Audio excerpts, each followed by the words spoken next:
이제 제가 아는 어떤 PD님이 이제 명언을 했는데 세상 사람들은 크리스틴 비언과 크리스틴 비언이 아닌 사람으로 나뉠 수 있다. 이 여성 심사위원 중에 한 명이 그런 얘기를 해요. 이 여성은 여성을 대표하지 않는 몸을 갖고 있다. 라는 이야기를 하거든요. 그러니까 이게 이 여성을 어떻게 대할지 너무 다 난감한 거예요. 이영지가 스몰걸이라는 노래를 부르면서 뮤직비디오에서 그렇게 구름 위로 커지는 장면이 나오잖아요. 그래서 이렇게 완전히 다른 대륙에서 등장한 동시대적인 어떤 작품들에서 똑같은 형상이 나온다. 이거는 되게 징후적이다. 이런 생각이 들었거든요. 봐야 할 것도 읽어야 할 것도 넘쳐나는 요즘 우리가 흘려보낸 컨텐츠의 한 페이지를 함께 들춰보는 시간 38페이지 프로젝트 38의 손조심입니다. 네, 드디어 본격적인 에피소드 녹음이 시작되었습니다. 오늘 녹음은 손평, 저 손희정이 진행을 맡았는데요. 뜨거운 영화 이야기 1시간 동안 진행을 좀 해보려고 합니다. 근데 본격적으로 녹음을 하기 전에 요즘 어떻게 지내시고 계시는지 이 말도 안 되는 추석 더위를 잘 견디셨는지 근황 좀 나눠볼까요? 네. 어쨌든 맞뜨지 않게 하라고. 내도 안 되니까 정말 엄격하네요. 네. 제가 지금 처음이라고요. 얘기했잖아요. 저도 한번 들어보지도 않고 출연은 해보긴 해봤지만 어쨌든 네. 9월에 개강을 해서 제가 이제 대학에서 수업을 하고 있는지라 열심히 이제 수업에 이제 적응을 하는 그런 기간이기도 하고요. 그리고 추석이 있었기 때문에 이제 전 추석과 관련해서 이제 가족과 해야 되는 일들, 네, 일들을 했다. 가족을 만나고 네, 아버지 산소에 갔다 왔다. 산소 가는데 너무 덥지 않았어요? 네, 너무 더웠어요. 그래서 저희 이제 아버지 산소 가기 전에 할아버지 산소를 먼저 갔었는데 바깥에 거의 있을 수가 없는 네, 그런 상황이어가지고 그냥 절만 하고 돌아올 정도로 왜 이렇게 더운지 모르겠어요. 9월인데. 기후 위기 또 언젠가 우리 한번 또 기후위기 얘기 한참 하고 싶죠. 그렇죠. 이미 재난은 여기 와 있다. 거의 그러니까 한반도 위에 이불 2개가 덮여져 있는 상태로 지금 여름이 계속되고 있는 거라고 하더라고요. 근데 아마도 그래도 여러분 우리 또 애청자님들 들으실 때는 오늘 엄청 지금 우리 비 오는 시즌인데 요거 끝나고 나면 그래도 좀 시원한 바람 불 거라고 하니까 시원할 때 시원할까요? 아니면 추울까요? 가을이 이제 사라지고 갑자기 추워질 수 있기 때문에 정말 가을 옷을 못 입는 이런 상황이 될 수 있다. 피피 로맨스 함께 지금 재작년 겨울에 부산이 체감이 마이너스 20도였어요. 그때 또 이제 뭐 제트기로 내려와가지고 그러니까 이제 어떻게 될지 모르는 거야. 예측 불가능의 시대가 이미 열렸다. 올해가 가장 시원한 여름이니까 즐기세요. 매년 더워진다고 하니까. 그 엄청난 양의 강의를 어떻게 지금 하고 있는지. 네, 뭐 그냥 해야죠, 뭐. 신비양은 어떻게 보내셨는지. 저는 진짜 이 얘기를 해도 돼? 어떻게 해야지. 해야 돼? 제가 어쩌다가 근데 이거 다 손평 때문인데 저희가 스윙키즈로 토크를 하게 됐어가지고 언젠가 여성영화제 때 그걸 보고서 우리 영지의 스몰걸의 뮤직비디오를 정점으로 명절을 디오 도경수 덕질을 하면서 보냈다는 기쁜 슬픈 소식을 전해드립니다. 가장 뜻깊은 명절을 보냈네. 일을 우짠 일인지 그렇게 보냈다. 그래서 굉장히 또 제가 페미니스트로서 남 아이돌을 또 덕질하는 또 나를 계속적으로 또 왜요? 페미니스트는 덕질 못합니까? 그러니까 바라보면서 또 우리 이 방송 준비와 또 연결된 부분도 있었거든요. 그래서 세상에 좀 밤낮 없이 나중에 페미니스트의 덕질에 대해서 또 한번 이야기를 해주세요. 네, 밤낮 없이 도경수의 모든 것을 추적했다 라고 말씀드립니다. 가장 추천할 만한 컨텐츠 뭐가 있습니까?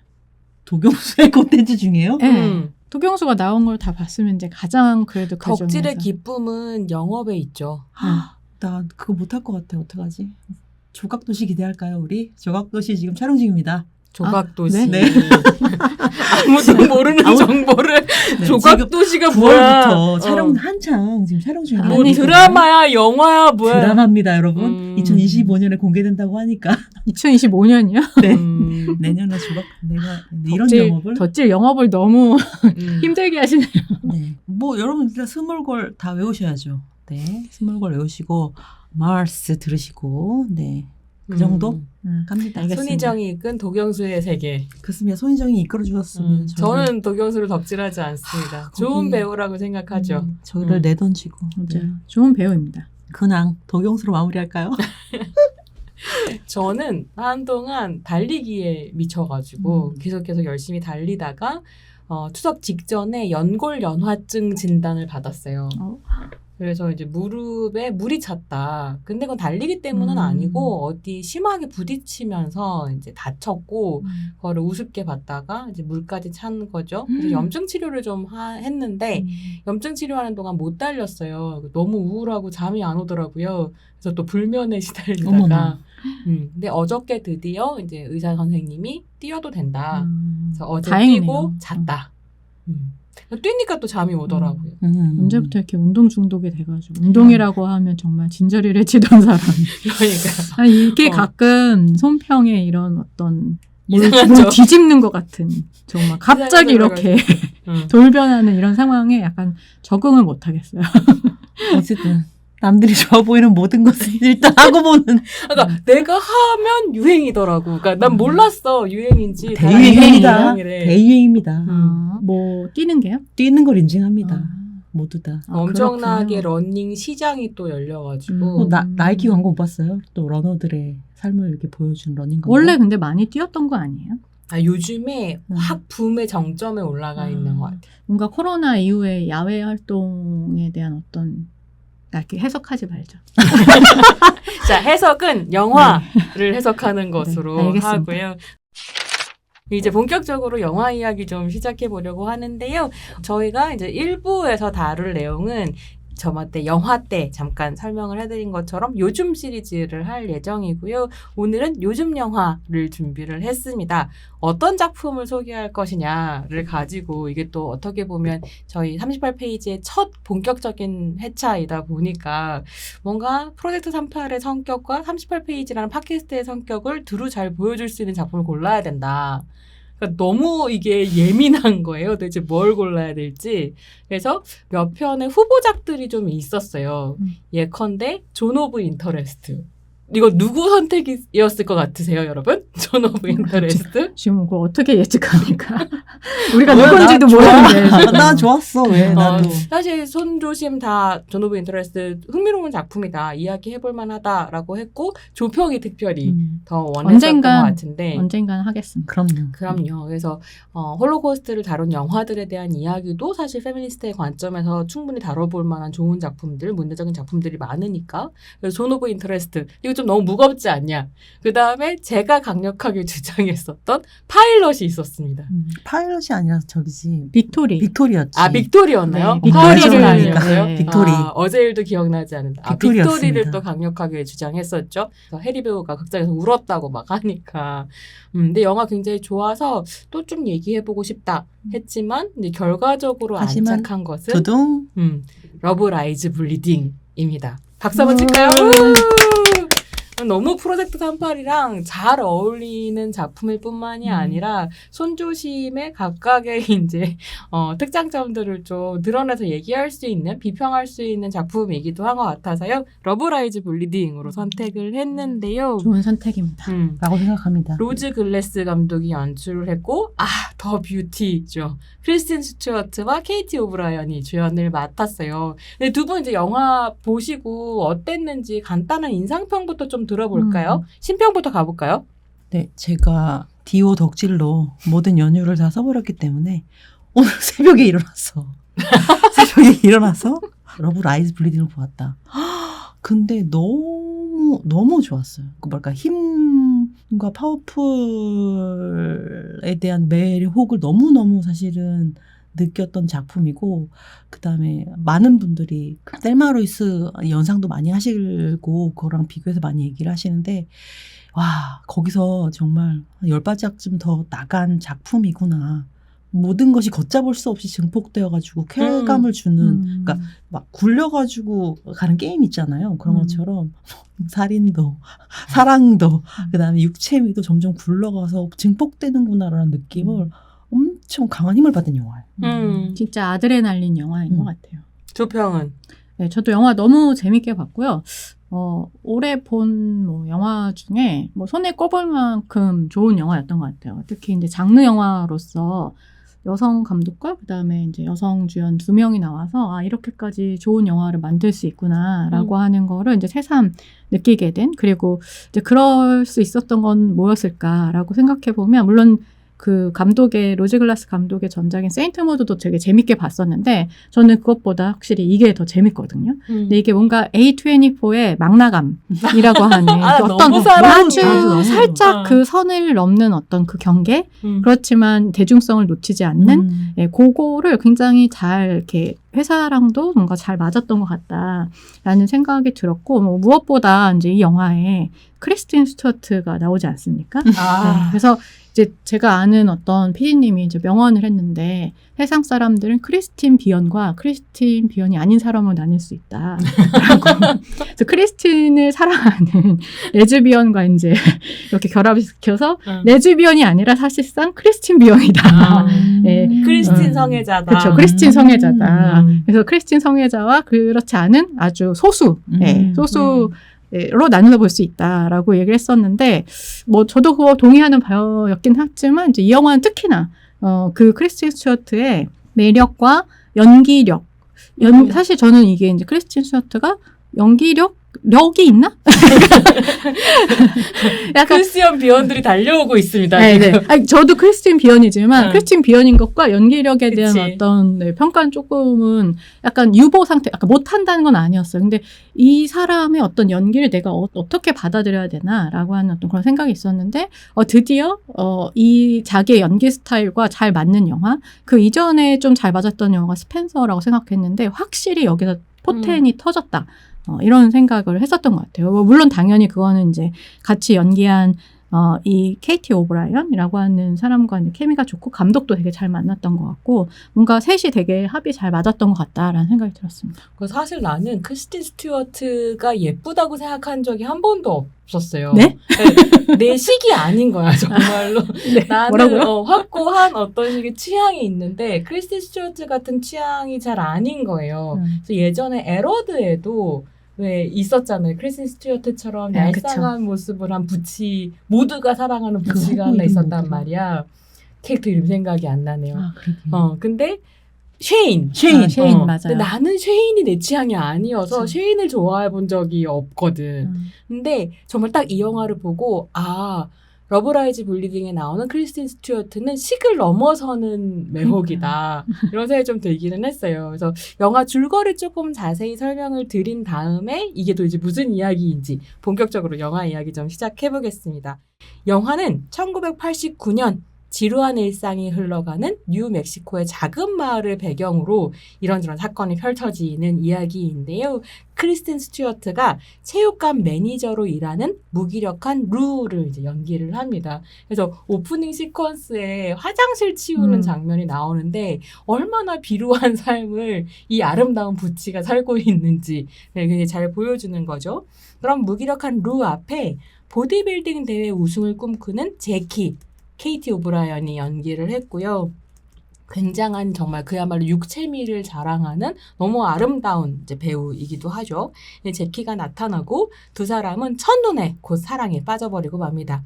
루는 자신만의 여신인 제키에게 선물을 막 주고 싶잖아요. 그래서 이렇게 꽁쳐두고 있었던 스테로이드를 조공으로 바치기 시작하고요. 이 스테로이드를 맞으면서 뿜뿜 나오는 그 아드레날린 안에서 둘이 이제 즐거운 생활도 하고 관계도 맺고 이제 새로운 삶을 열어가기 시작하죠. 그리고 사실 이때까지 한 번도 스테로이드를 맞아보지 않았던 제키는 그 스테로이드가 주는 즐거움과 힘에 또 빠져들게 됩니다. 한편 제키는 루에게 계속해서 마을을 함께 떠나자고 조릅니다. 자기가 이제 라스베가스에 가서 볼디비딩 대회에 출전을 할 거니까 같이 이 지루한 마을을 떠나서 라스베가스에서 이제 화려한 삶을 살 수 있다라고 이야기를 하는 거죠. 루도 제키와 함께 마을을 떠나고 싶은 마음이 굴뚝 같지만 루에게는 이 마을을 떠날 수 없는 두 가지 이유가 있습니다. 하나는 가정폭력에 끊임없이 시달리고 있는 언니 베키를 혼자 두고 갈 수가 없고요. 또 하나는 루의 아버지가 배신이라면 곧 죽음으로 갚아주는 이 마을의 조폭이라고 할 수 있을까요? 무기 밀매상? 무기 밀매상이면서 깽단. 조폭이면서 네. 깽단 그죠? 네. 조폭은 되게 한국스러운 표현이네요. 조폭이죠. 갱단 그래서 리더죠. 깽단 리더인 루 시니어가 이제 루의 아버지인데 이 아버지는 자기를 떠나는 것은 배신으로 여기고 배신하면 곧 죽음을 선사하는 무시무시한 사람인 거예요. 그래서 어마어마하게 어떻게 보면 루 같은 경우는 파파걸이었다고 할 수 있고 그 아버지의 이제 그늘을 벗어날 수가 없는 거죠. 그래서 이런 식의 이중삼중의 어떤 가정폭력에 갇혀있던 루는 제키와 함께 마을을 떠나지 못합니다. 그런 루의 무기력한 모습을 보고 있던 제키는 어느 날 루를 위해서 자신이 직접 나서기로 마음을 먹습니다. 그때부터 아까 신평이 이야기했었던 것처럼 눈덩이가 굴러가듯이 사건들이 점점 커지는 아주 흥미진진한 레즈비언 스릴러라고 할 수 있습니다. 설명 괜찮나요? 네. 요 정도면 이제 영화 아직 안 보신 분들도 저희 이야기 따라오시기 괜찮을 것 같은데요. 역시 정리왕. 여러 가지 이야기를 좀 해볼 수 있을 네. 것 같은데 우선은 이 레즈비언 스릴러라는 관점에서 이야기를 좀 나눠보고 싶기도 해요. 뭐 신평은 델마 루이스를 이야기를 해줬지만 한편으로 저는 바운드라든지 몬스터 같은 작품들이 떠오르기도 했거든요. 어쨌거나 이제 2명의 여자가 나와서 이제 뭐 살인도 저지르고 폭력도 행사한다 뭐 이런 이야기들이니까요. 어떻게 좀 볼 수 있을까요? 저도 이 영화와 관련해서 제일 많이 이야기하는 게 이제 델마 루이스와 그다음에 바운드를 굉장히 많이 이야기를 하고 전 또 생각났던 영화는 이제 아가씨도 생각이 났던 것 같아요. 그래서 이제 아가씨 같은 경우에는 가정폭력인가요? 하여튼 뭐 성착취? 네, 성착취, 뭐 가족 내 어쨌든 폭력, 뭐 그런 것들을 겪고 있는 이제 두 여자가 서로의 구원자이자 네. 서로를 이제 배신하는 그런 사람으로서 이제 등장을 하게 되고 둘이 역시 같이 도망쳐 나간다라고 하는 그 구조가 굉장히 좀 비슷한 구조를 가지고 있고 뭐 스릴러스러운 미스터리스러운 그런 구조도 역시 갖고 있기 때문에 아가씨하고 좀 많이 비교됐던 것 같습니다. 네, 아까 근데 이거는 좀 딴 얘기인데 하나 더 덧붙이자면 사실 전 이 영화 보고 제일 먼저 생각났던 건 이제 이 로즈 글래스가 영국 감독이어서 그랬는지 모르겠는데 데니 보일의 트랜스포팅이 제일 먼저 생각났던 것 같아요. 스타일적으로. 네, 맨 앞에 변기 씬부터 시작하잖아요. 트랜스포팅도 맞아요. 약이고 약을 먹고 취하는 이제 그런 나 생각도 그다음에 못했다. 그 영화 역시도 완전히 아드레날린으로 눈덩이처럼 이제 굴러가서 더 이상 멈출 수 없는 이 젊은 영국의 노동자 계급의 청년들의 이야기를 담고 있기 때문에 음악 사용도 네, 음악 사용도 진짜 너무 둘 다 잘 썼고 그래서 좀 데니 보일의 어떤 트랜스포팅을 생각이 나면서 이게 영국 영화의 뭔가 새로운 데니 보일 이후에 뭐 수많은 좋은 영국 감독들이 있었지만 로즈 글래스를 좀 꼽아볼 수 있지 않을까 뭐 그런 생각이 들었던 것 같습니다. 사실 저희가 오늘 영화 이야기를 끝까지 할 거여가지고 스포일러를 당하고 싶지 않다 하시면 요쯤에서 끊고 영화를 보신지 다시 돌아오시면 좀 더 재밌는 이야기 들으실 수 있을 것 같은데요. 영화가 판타지로 날아가 버리잖아요. 저는 그래서 한편으로는 천상의 피조물 생각도 나더라고요. 천상의 피조물 같은 경우는 피터 잭슨이 그쵸. 만든 작품이고 2명의 10대 레즈비언이 자신들의 사랑을 방해하는 이제 어머니를 살해했었던 실화를 바탕으로 영화를 만들었는데 이 두 사람이 함께 꿈꾸는 세계라든가 그려내는 어떤 환상적인 시간들 이런 것들이 다 판타지로 그려지잖아요. 이게 이제 이 영화의 마지막 그 클라이막스에 등장하는 엄청난 환타지. 그러니까 음. 몸이 굉장히 커지는 이 환타지. 이것과 좀 연결되는 부분들이 있는 것 같다. 근데 저는 그래서 궁금하더라고요. 이런 환타지를 어떻게 해석할 수 있을까? 실제로 얘들이 몸이 커졌던 걸까? 아니면 이게 뭔가 스테로이드 환각인가? 어떻게 우리는 볼 수 있을까? 이런 생각도 좀 들긴 했었거든요. 신병은 그 장면 어땠어요? 간단하게는 사실 스테로이드 환각으로 생각을 했던 거죠. 이렇게 막 헐크처럼 몸이 막 실제적으로 막 거대해져가지고 어떻게 보면 약간 히어로물처럼 히어로물 그 부분은 거의 그렇잖아요. 이 구원을 위해 가지고 아버지를 이렇게 땅에 장난감 마치 큰 여자애가 인형 가지고 노는 것 같은 그런 식의 어떤 여자의 영화 같은 느낌도 좀 한편으로는 들었거든요. 그렇게 하는 장면들이 그냥 스테로이드 환각인데 그걸 굉장히 흥미롭게 만들었다는 생각이 좀 들었어요. 그 장면 자체는. 명징하게는 스테레오 환각을 저렇게 재밌게 풀었구나. 이 정도로 그 장면 생각을 했던 것 같아요. 이게 그러니까 제키의 몸 자체가 이때까지 영화에서 그려지던 여성의 몸과 사뭇 다르고 근데 그 몸이 엄청나게 커져서 막 구름 위로 올라가고 이런 장면들이 나오잖아요. 그래서 아까 이제 아가씨랑 비교해 주셨던 이야기로 다시 돌아가 보면 조평이 아가씨랑 비슷한 부분들이 있지만 또 굉장히 달라지는 부분들도 있다고 생각하거든요. 왜냐하면 아가씨에서 레즈비언의 몸이 그려지는 방식을 좀 생각해 보면 저는 사실은 그렇게 각설가도 작품 너무 좋아하는데 제일 안 좋아하는 작품이 아가씨인 것 같기도 해요. 제일까지. 그 제일까지는 아니다. 좀 덜 좋아하는 작품이 아가씨인 것 같은데 그게 레즈비언의 몸이 그려지는 방식이 별로 섹시하지 않다고 전 느꼈었던 것 같고 근데 이제 러브라이즈 블리딩에선 이 두 사람의 몸의 대비도 너무 섹시한 거예요. 그 이야기도 조금 더 해주시겠어요? 아가씨랑 비교해서? 저도 아가씨를 좋아하지만 항상 늘 한계가 있는 작품. 특히나 이제 레즈비어니즘이나 이런 관점에서 보면 굉장히 좀 한계가 크다. 이렇게 생각하거든요.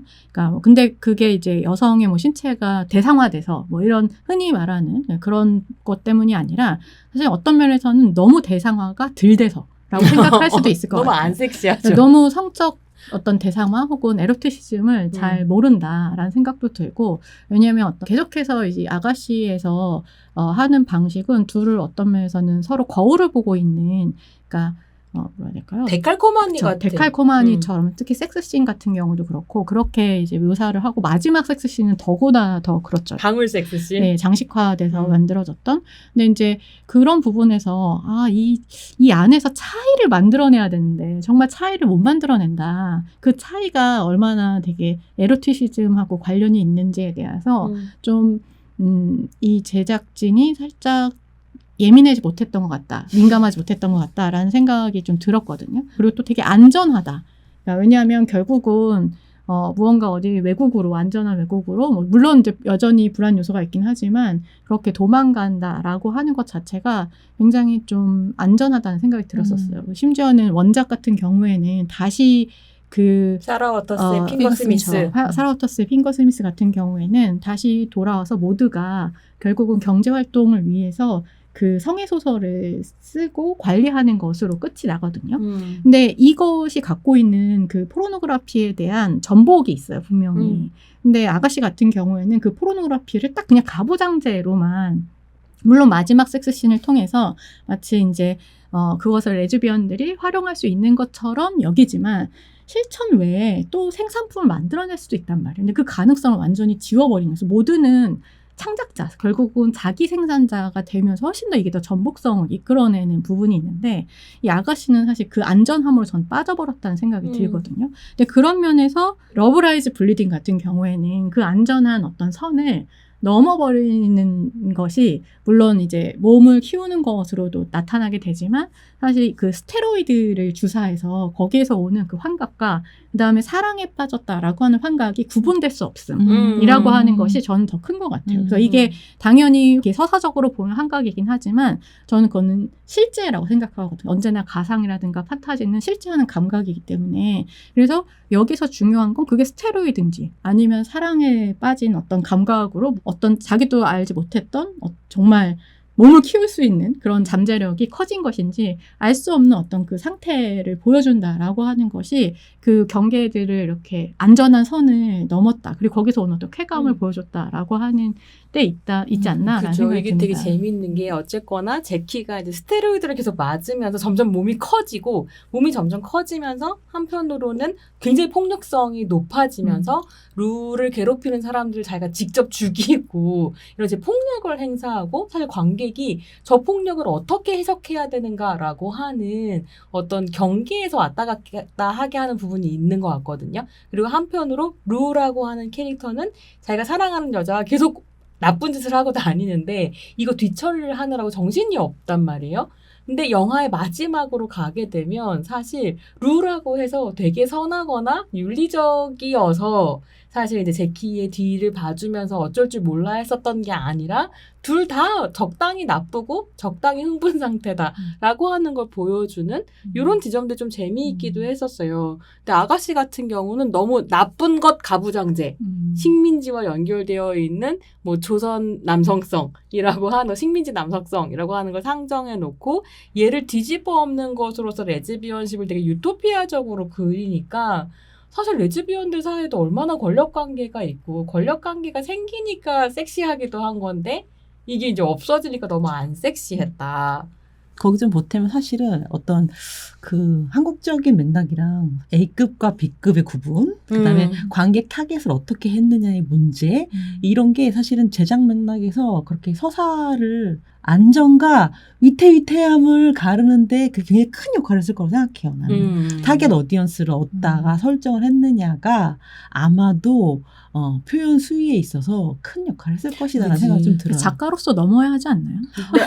근데 네. 아가씨 같은 경우에 한국에서 19금 영화로 가장 빨리 제일 많은 관객을 불러 모은 상업적으로 성공한 작품이기도 하거든요. 근데 그 안전함이 역할을 했을 수 있겠다. 네, 남성 관객에게도 어필한 부분이 굉장히 많이 있었잖아요. 네, 그런 것들 생각해보면 오히려 궁금해지는 건 그러면 이 영화를 혹시 남성 관객들이 선호할까? 남성 관객들 어떻게 봤을까? 아, 러브라이즈 블리딩. 네, 한편으로는 그런 생각도 조금 하게 되네요. 남성 청취자들께서는 이렇게 성별 이분법적으로 갈라도 될까? 그렇죠. 그리고 또 좀 그런데 어쨌든 이 퀴어 서사를 다양한 관객들이 어떻게 읽어내는지도 좀 궁금해진 지점이 있었던 것 같아요.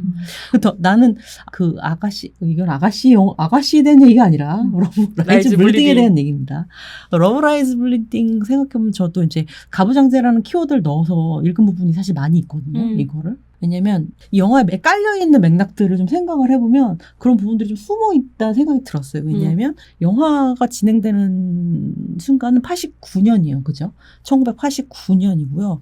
이 시대 80년대 자체가 헐리우드에서 그 남성 육체에 대한 그다음에 B급 액션 시리즈들 중에서 하드바디 액션 영화의 시대라고 할 수 있는 딱 이제 그런 시대죠. 람보로 시작해서 코만도를 실베스터 지나서 스탈론, 아놀드 슈왈제네거, 다이하드로 이어지는 돌프 룬드그렌을 지나서 요 시기는 지금 영화에서 나오는데 다이하드라고 하는 조금 다른 액션, 총을 조금 작은 총을 다르게 쓰는 좀 똘똘한 그다음에 공권력을 가진 남자가 등장하는 그런 액션 시대로 살짝 전환되는 순간이고요. 그리고 또 재밌는 건 영화가 이제 우리가 89년이라 그걸 뭘로 할 수 있냐면 텔레비전에서 지금 독일의 그 맞아. 베를린 장벽이 무너지고 있다는 얘기를 계속 하거든요. 그 이데올로기의 시대가 이제 지고 하면서 문화의 시대와 윤리의 시대가 열리는 90년대로 넘어가는 딱 직전인 거죠. 한편으로 요때 이런 말 쓰잖아요. 뭐든 단단한 것은 공기 중으로 사라진다라고 하는 이제. 그 재밌는 건 또 뭐냐면 이 스테로이드를 독일에서 공급받는다는 거예요. from 독일산이라는 얘기, 독일인지 뭐 어딘지에서 오는 거야 이런 얘기를 하거든요. 그러면 냉전이 끝나는 시대고 남성 하드바디가 약간 전환되는 그런 시기에 왜냐면 그때 그러니까 다이하드의 주연을 맡았었던 브루스 윌리스라고 하는 배우는 아놀드 슈왈츠제네거나 실버스타 스텔론하고는 다르게 약간 연성화된 몸이었어요.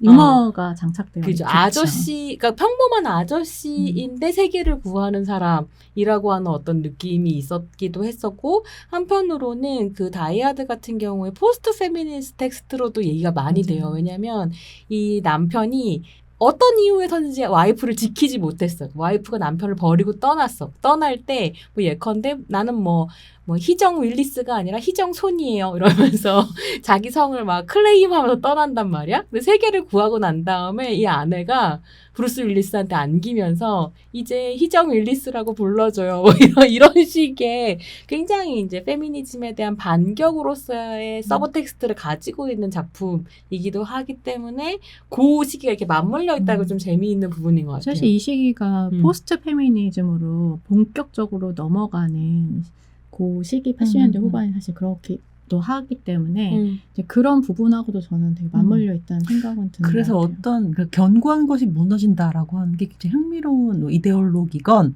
그게 남성성이건 가부장이건 섹슈얼리티건 그게 딱 전환되는 포인트에서 그 레즈비언니즘을 새로운 시기가 전환되는 시기에 발흥하는 것 제 포인트로 두었다는 생각이 되게 들었거든요, 나는. 그리고 여성성이라고 하는 걸 다시 이제 되묻는 어떤 지점으로 요 영화가 시작한다는 게 되게 재밌었던 것 같고, 그리고 이제 앞으로 우리 펌핑 아이언 얘기를 좀 할 거지만, 이 여자의 육체적인 힘에 대해서 이 영화에서는 굉장히 아주 강력하게 관심을 갖고, 그게 가능성이 있는 건지 없는 건지 이런 것들 굉장히 엄청 탐구하고 있다. 이런 생각이 되게 많이 들었던 것 같아요. 그럼 이제 우리 펌핑 아이언 이야기로 가요. 그 얘기 안 할 수가 없을 것 같은데, 그 러브라이즈 블리딩을 보면 엔딩 크레딧에 이 영화가 이제 영향을 받은 작품으로 펌핑 아이언 2가 언급이 돼요. 그래서 그거를 보고 아 그렇구나. 그래서 1989년이구나. 저는 그렇게 생각했었거든요. 이 펌핑 아이언 얘기부터 좀 들어볼까요? 네, 이 펌핑 아이는 사실 1, 2로 이제 되어 있는 다큐 드라마 라고 이제 장르적으로는 그렇게 규정된다고 얘기를 할 수가 있을 것 같은데 원이 이제 아놀드 슈왈츠제네거가 등장하는 버전이고 77년에 만들어졌고 그게 큰 호응을 받아가지고 이제 한 뭐 6, 7년 있다가 펌핑 아이언 2가 85년에 이제 여성 버전으로 이제 만들어집니다. 펌핑 아이언 2는 이제 몸이 이제 아이언이죠, 여러분.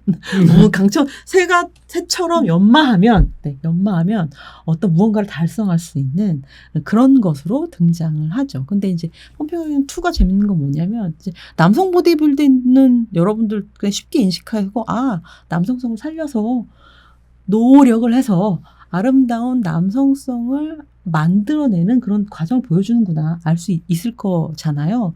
근데 이제 펌핑 아이언 2가 재밌는 건 여성도 남성처럼 몸을 만든다. 그럼 만들면 그럼 여성의 아름다운 육체미란 무엇인가? 이런 질문을 던지는 거죠. 운동을 아주 열심히 해서 남성만큼의 근육을 키우는 것인가? 아니면 여성은 운동을 열심히 하는데 그 여성성이라고 하는 어떤 선이라든지 여성의 특정 가슴이나 엉덩이를 살리는 방향의 신체 구성을 살리는 한 가지만 운동을 해야 바디빌더 여성으로서의 육체미를 갖추는 것인가. 이런 논의를 이 영화에서 3명의 등장인물을 통해 가지고 보여주고 있죠. 그리고 첫 번째 캐릭터는 이제 남성처럼 몸을 엄청나게 근육을 크게 만들고 무게를 엄청 치는 여성. 그다음에 또 한 명의 여성은 흑인? 네, 여성인데 여성성을 굉장히 갖추고 여성성을 해치지 않는 선에서의 운동하는 어떤 여성. 네, 이런 것들을 계속 끊임없이 보여줍니다. 그러다가 결과적으로는 그 둘의 가운데쯤 있는 여성이 내 1등을 하는 걸로 이 드라마는 마무리가 되죠. 그래서 그러면 전미 여자 바디빌더 협회가 얘기하는 여성성이란 뭐지? 갑자기 이제 혼돈스러워지는 상황을 약간 보여주는 그런 것들이 나오죠. 그래서 이 영화 러브라이즈 블리딩 시작할 때 어떤 장면 같은 걸 보면 펌핑 아이언의 장면들이 진짜 곳곳에 많이 들어있어요. 그런 게 굉장히 많이 들어있고, 그리고 우리가 이제 보는 이 제키와 그다음에 루가 가지고 있는 여성성이라고 하는 건 어떤 건가? 그리고 또 레즈비언 관계 속에서의 육체성이라고 하는 건 어떤 것인가를 끊임없이 그러니까 성역할부터 섹슈얼리티부터 육체의 능력부터 그다음 사건을 해결해 나가는 것에 있어서 여성성이라고 하는 게 어떤 것인가를 끊임없이 생각하게 만들어요. 그리고 그것의 대당으로서의 남성성의 아버지. 대표인 아버지. 루시니어가 보여주는 권총 남성성. 네, 와의 어떤 관계를 계속적으로 권력이 어떻게 변화하고 있는가 질문을 탁 던져버리죠. 하긴 베키가 언니를 계속 때리는 남편의 그 폭력성이라고 하는 것도 유독한 남성성을 보여주는 부분들이 또 있기도 하죠. 조금 더 덧붙이면 사실 저는 펌핑 아이언 원도 엄청 재미있게 봤거든요. 그래서 이 보디빌딩 자체가 얼마나 드랙 퍼포먼스인지를 보여주는 게 그러니까 이 조지 버틀러라고 하는 다큐멘터리 감독이 만든 다큐 드라마라고 이야기할 수 있을 텐데 상당 부분 실제 일어났던 사건에 다 근거를 하고 있습니다. 그래서 실제로 그때 아놀드 슈왈츠제네거가 이제 한 7년간 연이어서 이 보디빌딩 세계대회에서 1위를 하고 그리고 나서 이제 마지막 은퇴 시점에 이제 대회를 이 펌핑 아이언이 원이 보여주고 1977년 작품 보여주고 있는데 정말 너무 재밌어요. 그리고 이 영화를 통해서 어떻게 보면 아놀드 슈왈츠제네거가 이제 영화로 넘어가서 이제 완전한 스타가 되는 그런 어떤 계기가 됐던 영화이기 때문에 스타성에 대한 부분도 볼 수가 있고 사실 이 영화의 첫 장면이 아놀드 슈왈츠제네거가 발레리나한테 포스처와 포즈를 배우는 장면이에요. 결국은 이 드랙이 이제 포징이잖아요. 포징. 그래서 이 포즈를 어떻게 아름답게 만들고 그다음에 그 다음 포즈로 갈 때 마가뜸은 안 되는 거예요. 흔히 말하는. 그래서 그 다음 포즈에서 다음 포즈로 갈 때 어떻게 자연스럽게 이 동작을 아름답게 연결할 것이냐의 문제이기 때문에 사실 펌핑 아이언 2도 그렇지만 펌핑 아이언 1도 어떻게 보면 이 남성성, 보디빌딩 안에서의 남성성이라고 하는 것이 일종의 스펙터클이 되는 거잖아요. 그러니까 보여주기 혹은 남성을 대상화하는 포르노적인 어떤 시선이라고 하는 것과 다 관련이 있기 때문에 이 80년대 액션 영화들에서 하드바디에 대한 어떤 평가가 대부분 이제 레이건 정부가 가지고 있었던 강한 남성성, 강한 미국이라고 하는 것과만 연결해서 얘기하는데 실제로 이거를 보기의 어떤 정치학하고 연결시키면 남성이 대상화되던 시기라고 이야기할 수 있거든요. 그래서 그리고 그것을 그냥 단순히 근육을 키워서 보여주는 것이 아니라 그 근육을 어떻게 아름답게 보여줄 것인가, 그것이 어떻게 포즈와 굉장히 중요한 포즈로 연결되는가, 그리고 그것이 이제 여성 발레리나에게 이렇게 배우는 이 장면이 굉장히 인상적이고 중간중간에 쇠질하는 건 거의 안 나와요. 어떤 면에서는. 오히려 포즈를 어떻게 취할 것인가가 세 명이 각각이, 왜냐하면 이 세 남성이 되게 다 다른 몸을 갖고 있어요. 그래서 1, 2, 3, 2를 하는, 그래서 뭐 아주 작은 몸을 갖고 있거나 아놀드 슈왈츠제네거는 그 중간의 몸을 갖고 있고 다른 남성은 훨씬 더 큰 몸을 갖고 있기 때문에 이 보디빌딩과 포르노그라피 혹은 성적 대상화, 에로티시즘이라고 하는 것이 사실 이 여성성과 남성성을 굉장히 복잡하게 만들기 때문에 80년대를 어떤 면에서는 저는 영화 장르론에서도 맨날 레이건 정부와만 연결시켜서 보수적인 어떤 그런 레이건 정부와만 연결시켜서 했던 해석을 저는 재해석하고 있는 작품이라는 생각이 정말 많이 들었고 그리고 펌핑 아이언 2에 나왔던 그 아까 얘기하셨던 엄청나게 근육을 크게 키우는 이 호주의 보디빌더이고 파워리프터 당시에 세계 기록을 갖고 있었던 사람인데 이 사람 같은 경우는 이제 실제 인물이거든요. 다 거기 나오는 인물들 거의 실제 보디빌딩을 하는 사람인데 이제 그 베브 프란시스라고 하는 사람이 이 대회 세자 대회에서 몇 위를 했냐면 8위를 한 거예요. 근데 남친이 스트리퍼 일을 그만하게 하기 위해서 이제 이 상금을 따야 되는 거죠. 그래서 이 레이첼 맥리시라고 하는 전 대회 우승자인데 근육은 많이 갖고 있지만 좀 더 여성스러운 흔히 말하는 그런 몸을 갖고 있어요. 그래서 여기에서 그러니까 심사위원들이 막 논의하는 장면이 나오거든요. 그러니까 누가 딱 봐도 이 베브 프란시스가 상을 탈 수밖에 없어요. 왜냐하면 근육이 가장 크고 포즈도 엄청 잘 취하고 그렇기 때문에. 근데 얘를 뭔가 줄 수가 없는 거죠. 그래서 거기서 이 여성 심사위원 중에 한 명이 그런 얘기를 해요. 이 여성은 여성을 대표하지 않는 몸을 갖고 있다라는 이야기를 하거든요. 그러니까 이게 이 여성을 어떻게 대할지 너무 다 난감한 거예요. 그래서 실제로 베브 프란시스가 실제 그 대회에서 8위를 했고 그리고 베브 프란시스가 나중에 뭐라고 했냐면 난 그 대회에서 1위를 하거나 꼴찌를 했어야 됐다. 그러니까 왜냐하면 이게 만약에 근육을 중심으로 한다면 그러면 나는 1위를 해야 됐고 아니면 여성성을 중심으로 한다면 흔히 말하는 전통적 여성 어떤 라인을 중심으로 한다면 난 꼴찌를 했어야 되는데 팔이 뭡니? 팔이 뭐예요? 혼란했던 거지. 혼란스러웠던 거예요. 그래서 그 다음 해에 이게 막 논쟁이 돼가지고 이 보디빌딩 무슨 뭐 세계 연합회가 있나 봐요. 거기서 남자 여자 모두 적절한 근육을 야, 도대체 이 적절한 근육이라는 게 그래서 중간에 있는 사람이 1등 하는 아, 거구나. 이렇게 된 거죠. 그래서 이제 그 다음에 계속 나갔는데 계속 그렇게 얘기하니까 이 베브 프란시스가 성형을 하기 시작합니다. 그리고 근육을 빼버려. 그래서 그 여성스러운 어떤 적절한 근육의 몸으로 작게 만들고 코 성형하고 그러니까 이게 그래서 트랜스젠더 담론하고 맞붙는 부분이 이제 이런 부분인데 이 보디빌딩인 자기 몸을 조형하는 거잖아요. 물론 베브 프란시스는 자기를 트랜스젠더 혹은 뭐 레즈비언 남성 이렇게 사람들이 부르는 거에 대해서 엄청나게 불쾌해하고 그것도 그렇게 부르면 당연히 안 되고 그건 혐오적인 시선이니까 그랬지만 결국은 보디빌딩이 자기 몸을 자기가 원하는 방식대로 조형한다. 라고 하는 거 그리고 거기에 약물을 대부분 굉장히 많이 썼기 때문에 실제로 라고 한다는 게 이 트랜스젠더 의료 담론하고 사실은 또 붙는 부분이 있는 거죠. 그래서 그 당시에 이제 80년대에 등장한 이제 이런 어떤 여러 가지 맥락들이 있고 베브 프란시스는 너무 재미있는 게 그 다음에 그래서 그렇게 해가지고 나갔더니 계속 얘를 떨어뜨리는 거예요. 근데 그때 되게 중요한 1990년 대회가 있는데 옛날에 베브 프란시스만큼 근육을 키웠는데 이 사람이 또 1위를 한 거야. 그래서 베브 프란시스도 그러면 난 더 어차피 키울 세니까 더 키우면 엄청나게.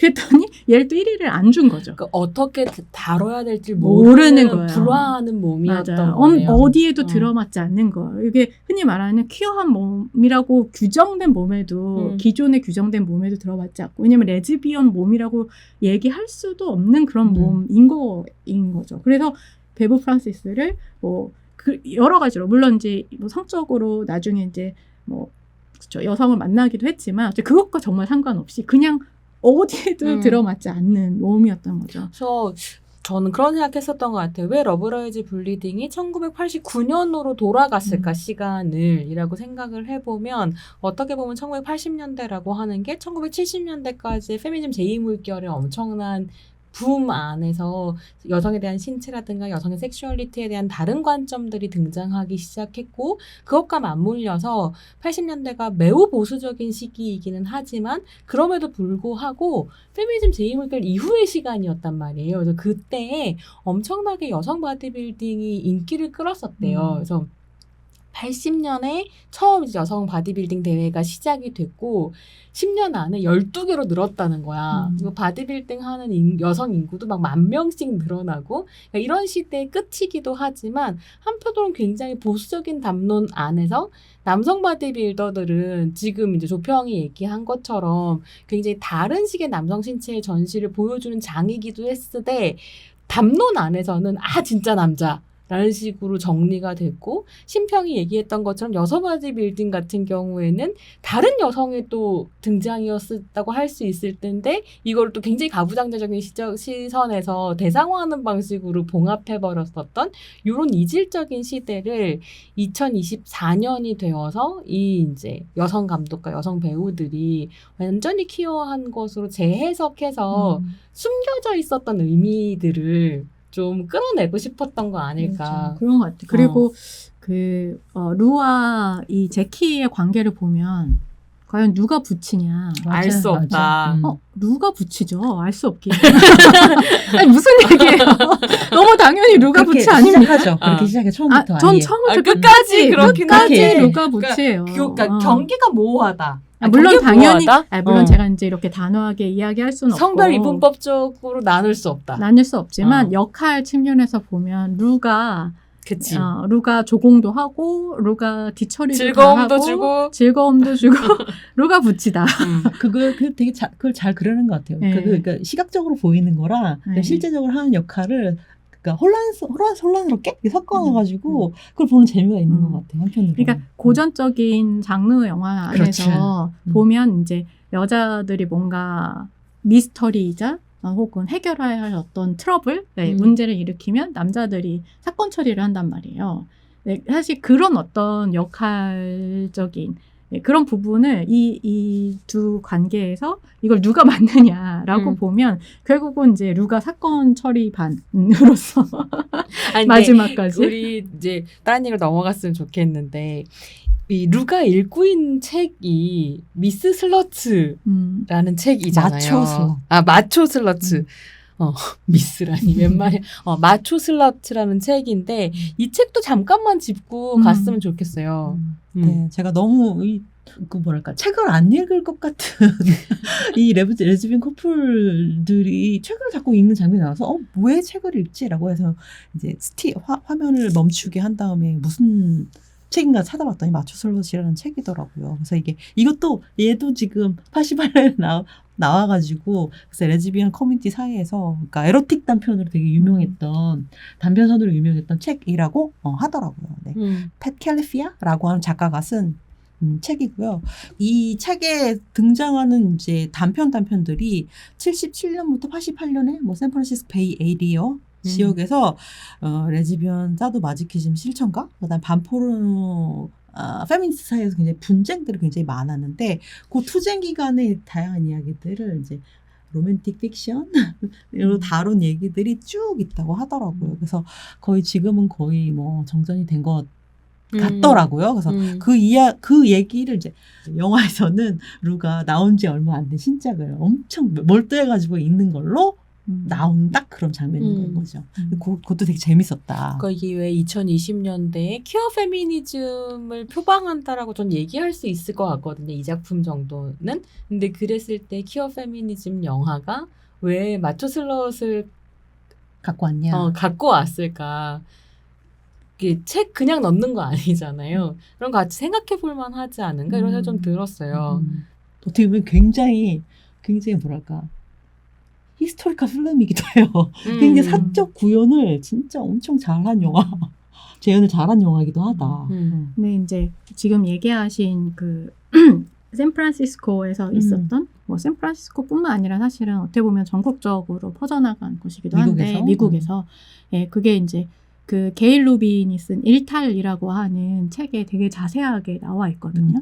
그 일탈 중에 이제 섹스워라고 불리는 게일 루빈 성전쟁이라고 불렸던데 여기서의 성전쟁이라고 하는 것은 남성과 여성 간의 성전쟁이 아니라 페미니즘 내에서의 전쟁이었던 거죠. 실제로 이제 게일 루빈 같은 경우에는 페미니스트이자 레즈비언이고 그다음에 레즈비언 운동을 했던 사람이고 그다음에 사돈 마저키스트라고 하는 일종의 가죽 레더 그룹에 있었던 사람이기 때문에 본인도 이제 SM 실천가이고 그래서 이 당시에 반포르노그라피를 이제 주장했던 그 페미니스트들한테 엄청나게 공격을 받았던 사람입니다. 그래서 이 사람이 뭐 어디 가서 뭐 말 하나 강연 하나 하라고 하면 전화 걸어가지고 못하게 하고 게일 루빈이 거기서 강연한다더라. 너 이렇게 포르노그라피, 너 아동성애, 너 찬성할 거야? 이러면서 이제 엄청나게 괴롭혀가지고 아무 데서도 사실상 일을 할 수 없게 만드는 엄청난 사실 전쟁이 벌어지게 되죠.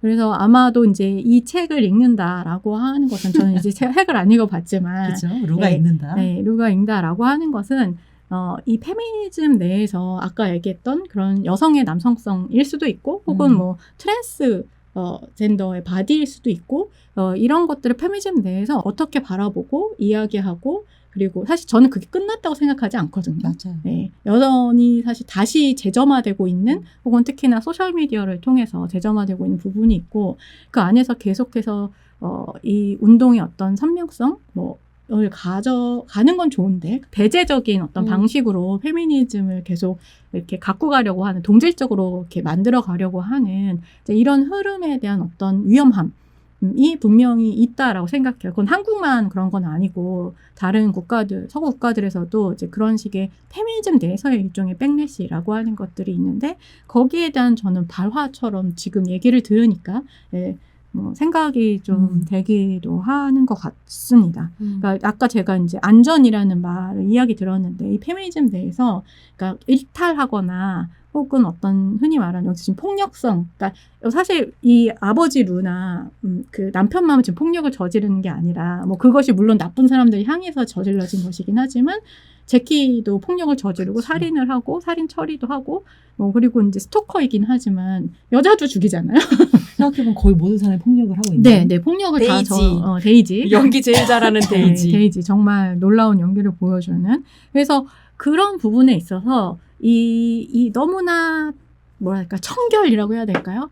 이 청결에 대한 강박, 깔끔함에 대한 강박, 이것을 페미니즘이 어떤 방식으로 다루고 좀 저는 사실 되게 비판적으로 좀 보는 편인데 대중문화 안에서 특히나 이 대중문화는 판타지인데 판타지 안에서 우리가 어떤 선을 넘거나 선을 넘다는 게 그냥 넘는 게 아니라 어떤 목적을 가지고 선을 넘거나 아니면 우리의 어떤 환상의 영역 아직까지 보여지지 않은 영역을 더 뭔가 이렇게 경계도 흐트리고 그다음에 더 넓혀가기도 하고 뭐 이런 부분이 있어야 되는데 어떤 페미니즘은 사실 이 어떤 페미니즘 말을 쓰면 안 되긴 하지만 예, 그런 좀 비판적으로 바라봐야 될 필요가 있지 않나. 그런 면에서 저는 이게 이 80년대를 가져온 게 괜히 가져온 게 아니다라는 생각이 좀 들게 되는 것 같아요.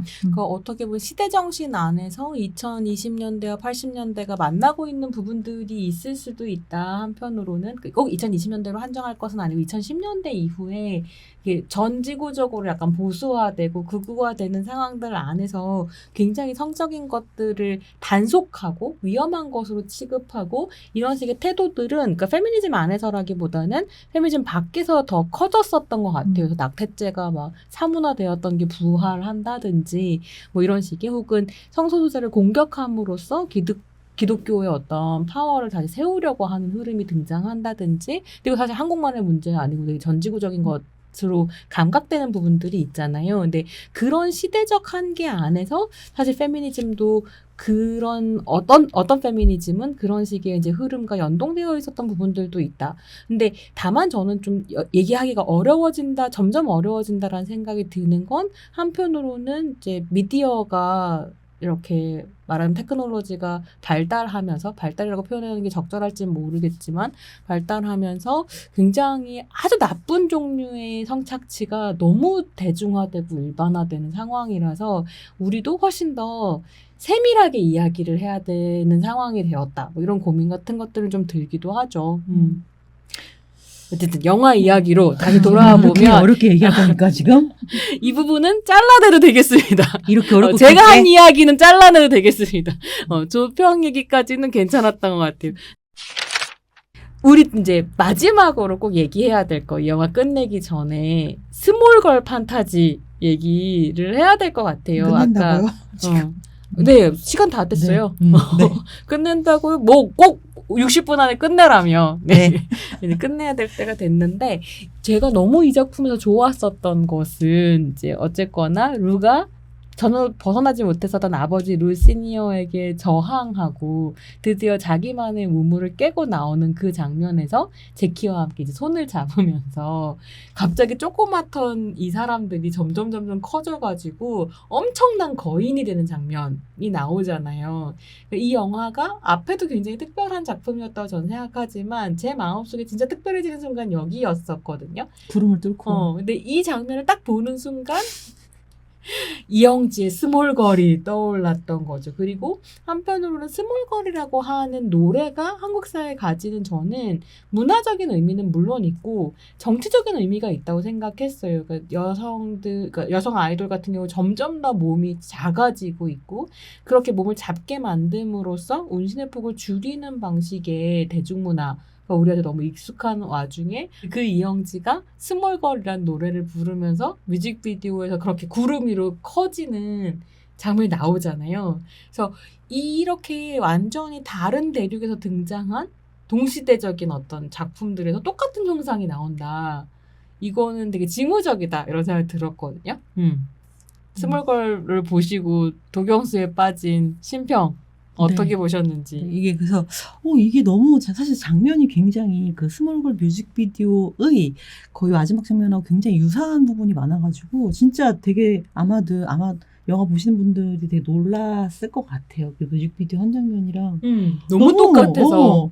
너무 그냥 구름을 뚫고서 여성이 커지는 그 장면이 되게 딱 등장을 해가지고 진짜 재밌다는 생각이 들었는데, 노래에서는 이제 큰 여자도 괜찮냐라고 하는 걸 사실은 자기 스스로 확신하지 못해요. 그 확인을 남자친구한테 받고 싶어요, 사실은. 너에게도 스몰걸 판타지가 있는 건 아니냐. 내가 이렇게 큰데도 날 여전히 사랑해 줄 거냐. 우주 개런티 이라고 말하거든. 우리 사랑을 너 보장해 줄 수 있냐를 계속 묻거든요. 근데 그 안심을 누가 시켜주냐면 굉장히 스몰 보이, 스몰 스마트, 그다음에 뷰티풀 보이가 그거를 인정을 해주죠. 뷰티풀은 누가 붙인 거죠? 슬픕니다만 제가 그걸 그렇게 이제 그 인정을 해주죠. 너는 이미 그 자체로 완벽하고 나는 그래서 네 옆에 있는 거고. 뭐라고 얘기하냐면 I am already yours라고 얘기해요. 난 네 거다라고 얘기를 하거든요. 근데 남자가 소유권을 주는 경우가 많지 않잖아요. 아예 그렇게 얘기를 해버리거든요. 근데 그게 굉장히 참 아이러니하다는 생각이 들었어요. 우리가 본 영화에서는 이 두 주인공 서로 자기 자신을 긍정하거든요. 긍정하고 상대를 그냥 오롯이 받아들이고 그 둘을 받아들이지 않는 다른 가부장성에 대해서 사실은 어떻게 보면 사고를 친다라고 얘기를 할 수가 있는데, 사실은 그 비슷한 영상을 만들어낸 그 영지의 뮤직비디오에서는 사실 그 인정을 남자친구 굉장히 뭐랄까 어떻게 보면 마초성이 굉장히 거의 드러나지 않는 것처럼 보이는 21세기의 한국의 새로운 남성성이 등장을 해서 인정해주는 방식으로 보여지죠. 네. 그런 차이점이 있었던 것 같아요. 어쨌든 이 두 작품을 모두 좋아하고 이영지가 갖고 있는 그 대중문화에서의 어떤 빛걸로서의 파워를 굉장히 중요시하는데, 근데 여전히 이 20대의 아티스트가 혼자 빛걸로서 살아남는 것은 너무 위태위태한 거죠, 여전히. 그리고 끊임없이 그에 대해서 의심하고 성찰하고 누군가 인정을 원하는 방식으로 보여지고 있다는 게 조금 안쓰러운 측면이기도 했어요. 그리고 아직까지 한국 사회에는 그런 불안감 같은 걸 많은 대중들이 공감했기 때문에 이 뮤직비디오와 그다음에 이영지를 지지한다는 생각이 들었거든요. 도경수 덕질을 하면서 이런 부상을 한답니다, 여러분.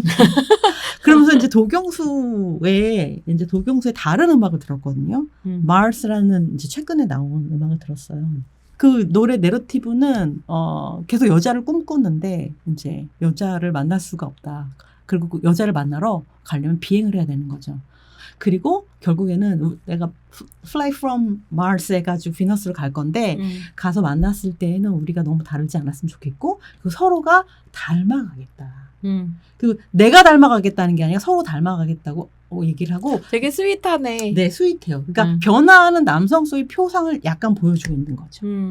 내가 글로 날아갈 거고, 가서, 그러니까 서로가 닮아가는 과정이었으면 좋겠다라고 하는 걸 보여주는 그런 남성성인 거죠. 그러니까 그렇게 마르스에 있는 도경수가 지구에 있는 빅걸을 만나가지고 어드미릿 해주는 것처럼 나한테 느껴졌다는 거죠. 우리 7, 8년 전에 우리에게는 에릭남이 있었잖아. 이제 그 남성성은, 근데 사실은 에릭남은 한국 남성성하고 약간 다르잖아. 교포니까. 그렇죠. 근데 이제 도경수가 변화하는 어떤 한국 남성성의 흥미로운 부분들을 보여주는 아이콘이 될 수 있을까요? 라고 저는 어쨌든 제가 너무 그만 봐서 그런 것 같긴 한데 라는 방식으로 조금 러브라이즈 블리딩부터 이렇게 그 장면에서 이제 연상되는 것들이 좀 나한테는 그렇게 느껴졌던 것 같아요. 그러니까 이영지가 보여주는 빅 걸과 톨 걸과 그다음에 러브라이즈 블리딩에서 보여주는 훨씬 더 나아가고 끝까지 밀어붙인 레즈비언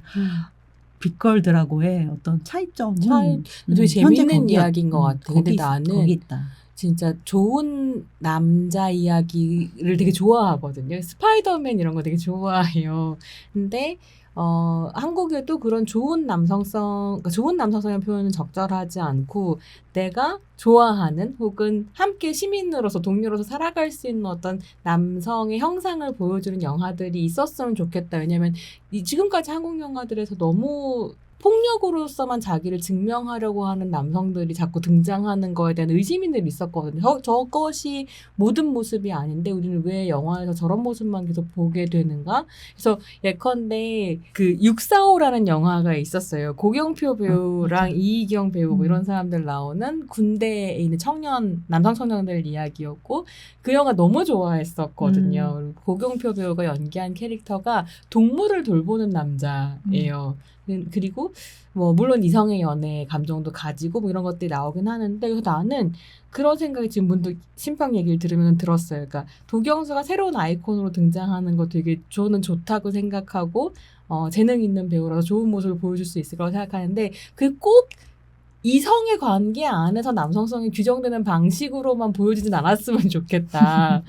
다른 좋은 남성의 모습을 도경수 배우가 보여줄 수 있으면 좋겠다. 뭐 이런 식의. 내가 세니타이징 됐네. 아니. 그렇지 않은데. 그렇진 않은데, 근데 저는 이제 저도, 이영지의 어떤 캐릭터나, 그 예능에서의 캐릭터든, 아니면 뭐 뮤직비디오에서 지금 보여주는 거든, 굉장히 의미가 저도 크다고 생각을 해요. 그리고 근데 젊은, 이제. 아티스트이기 때문에, 그리고 그룹도 아니고 사실 단독으로 나와서 하는 거라서, 너무나 이제 응원을 하는데 근데 이제 그런 것과 별개로 이 한국 사회가 이영지 정도로 빛거리라고 생각한다는 게 너무 마음이 아파. 아니 도대체 어떻게 이영지 정도가 그렇게 빛거리냐. 마르고 키 좀 크다고 해서 그 목소리 약간 좀 다른 사람들보다 약간 허스키하거나 또 뭐 그렇게 큰 것 같지도 않아요 목소리도. 근데 그래요?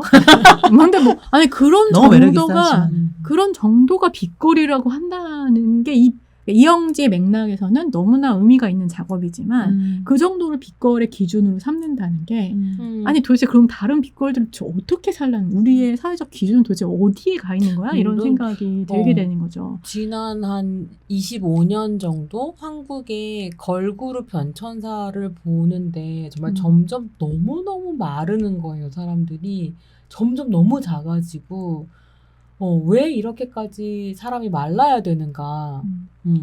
네, 어쨌든 그리고 거기서 이제 되게 재미있는 케미이긴 하지만 도경수가 뭐 스몰 보이라고 이야기할 수는 있지만 맞아요. 사실 연상이라고 하는 굉장히 흔히 하는 안전빵을 갖고 있다.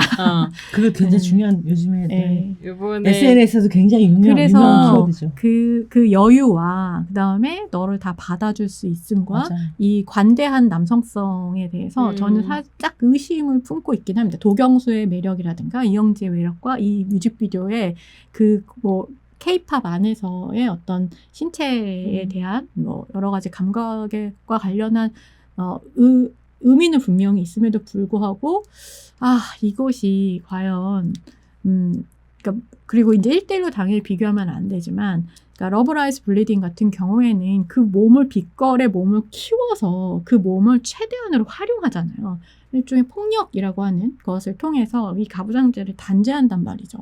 그런데 아까 얘기했던 것처럼 그것을 결국은 사랑이라고 하는, 그러니까 사랑받을 만한 여자라고 하는 것이 이제 일종의 되는 이런 어떤 구도가 참 아까 계속 얘기하지만 이 대중문화 안에 한국의 대중문화 안에서 이제 이영지의 맥락은 저는 그 정도까지는 충분히 해냈다고 생각하지만 제 말은 이것 외에 다른 엣지가 있어야 된다는 거예요. 근데 그 엣지가 그러니까 다른 컨텐츠에서 독립 영화라든가 아니면은 상업 영화인데 조금 나갈 수 있는 어떤 A24 같은 상업 영화라든가 이런 데서 더 나아가줘야 이영지 같은 경우도 더 밀고 나갈 수 있단 말이에요.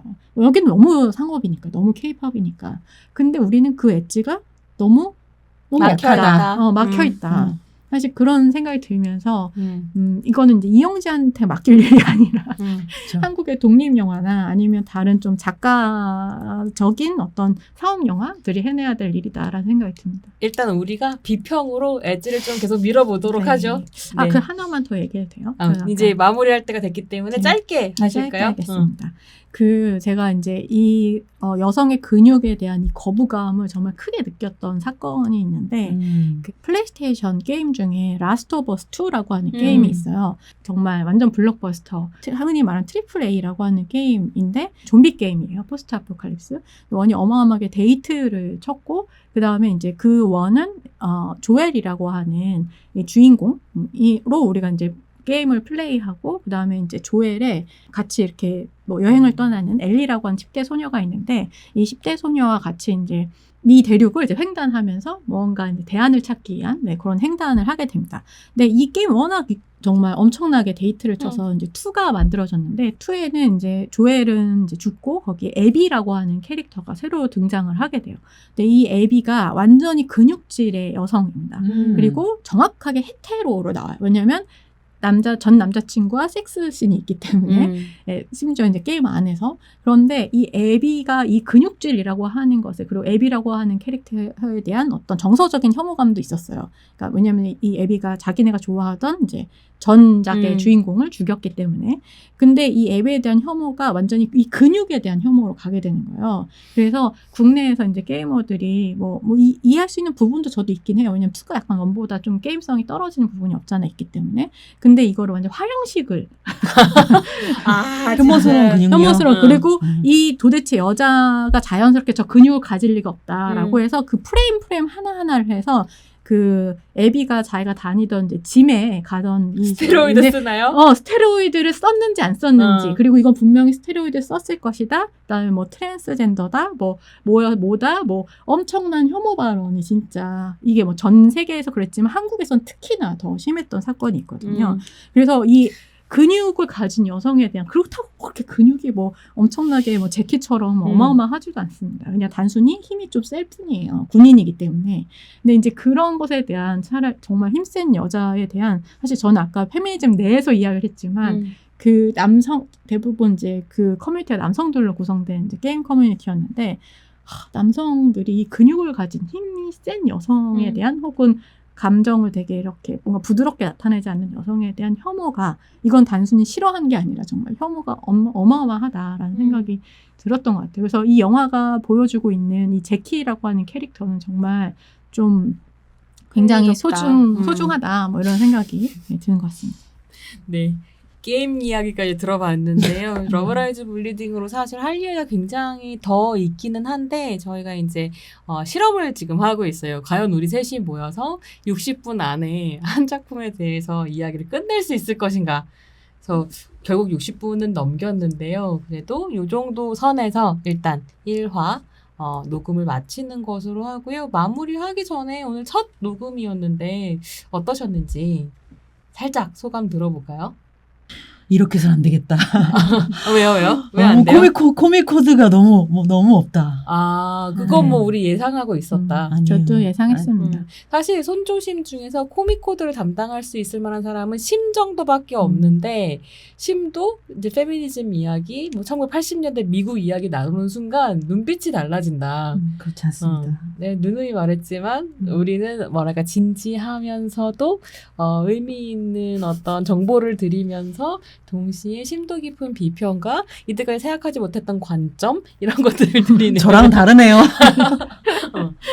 글쎄요. 저도 이렇게 되리라고 생각했어요. 더 헛소리를 많이 해야 된다. 심평과 조평이 막 A4 몇 장씩 적어왔는데 한 반 정도 이야기한 것 같은데요. 여러분들 또 오늘 들어보시고 어떠셨는지 댓글 남겨주시고요. 좀 더 길어도 괜찮겠다 하시면 그런 의견 아니면 너희들 발화 이런 거 안 된다. 그래서 들을 겁니까? 그렇게 얘기해주면? 네, 반영합니까? 그럼요. 반영해야죠. 진짜? 저희는 청취자의 의견은 우리의 삶의 지침이다. 그렇군요. 알겠습니다. 네, 이런 마음으로 여러분들 댓글 기다리고 있겠습니다. 저는 그래도 굉장히 재미있게 잘 들었고요. 우리가 여기서 다 하지 못한 이야기들은 또 여기저기서 나눌 수 있는 기회가 있지 않겠나라는 기대를 하면서 오늘 시간 마무리하고요. 저희는 다음번에 페미니스트 필름 클래식으로 돌아올 텐데요. 시네 페미니즘의 고전들을 소개하는 시간입니다. 첫 번째 작품으로는 잔느들망을 꼽았거든요. 네, 여러분들 너무 궁금하시죠? 다음 부에 그러면 다시 만나 뵙도록 하겠습니다. 여러분, 안녕! 안녕. 감사합니다.